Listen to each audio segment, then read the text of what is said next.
Hello everyone, welcome to mini blog साथीहरू। यो चाहिँ मेरो डे 9 मिनी ब्लग हो है। मेरो मिनी ब्लग चाहिँ अलि लामो छ साथीहरू, झ्याउ नमानेर हेरिदिनु होला है साथीहरू सबैजनाले। मैले चाहिँ अब बिहानको कामसाम भ्याएर साथीहरू नुहाइँदै गएर अनि म किचनमा आएँ। के नुहाएर आएको त साथीहरू, के नुहाएर आएको जस्तो हुनु र पसिनाले हेर्न सक्नुहुन्छ मेरो अनुहार। अनि चाहिँ हाम्रो हलमा चाहिँ पेन्टिङ सेन्टिङ बन्दैछ। हाम्रो बिमासलाई हेर्न, त्यहाँ सानो मान्छेलाई पेन्टिङ गर्न गह। अनि साथीहरू यतिकै सेल्फी लिइरहेको थिएँ। अनि खानासाना बनाएर भ्याएर बुढालाई खाना बोलाउनु गएको थिएँ साथीहरू। बुढालाई चाहिँ सामान निकाल्दै हुनुहुँदो रहेछ। अनि बिमासको आमा आउनुभयो। बिमासको आमा चाहिँ बिमासँग खेल्नु भयो साथीहरू। अनि हामीले खाना खाने बेला भयो, खानासाना खायौँ। अनि त्यसै गरी साथीहरू हामीलाई चाहिँ आज 81 बजार जाने काम पर्यो। अनि त्यसपछि हामी बाबुलाई एकछिन सुताएँ। अनि म पनि सुतेर उठेर अनि हामी रेडीसेडी भएर बजार जान लाग्यौँ साथीहरू। घाम थियो कस्तो, अब त्यही पनि काम पर्छ जानु पर्यो। अनि साथीहरू हाम्रो घर तल किराना पसल पनि छ, हजुरलाई चाहिएपछि आउन सक्नुहुन्छ है। कपडा पसल पनि छ, किराना पसल पनि छ। अनि साँझको रोटी सोटी खाने बेला भयो। अनि मम्मीले खाना पकाइसक्नु थियो साथीहरू आज। अनि रोटी तरकारीले खायौँ।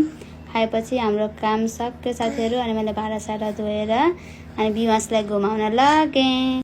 बिमासले यहाँ कुरा सुनिरहेको छिन् साथीहरू मेरो।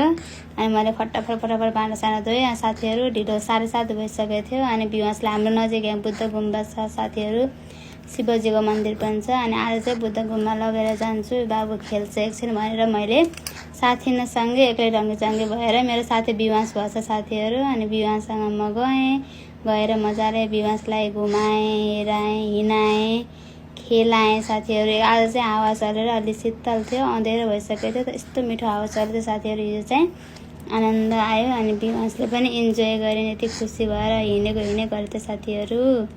अनि त्यसपछि हेर्न सक्नुहुन्छ बिमासले साथै हिँड्यो। यस्तै गरी मेरो चाहिँ दिनहरू बितिरहेको छ साथीहरू, बेबीसँग घरको काममा।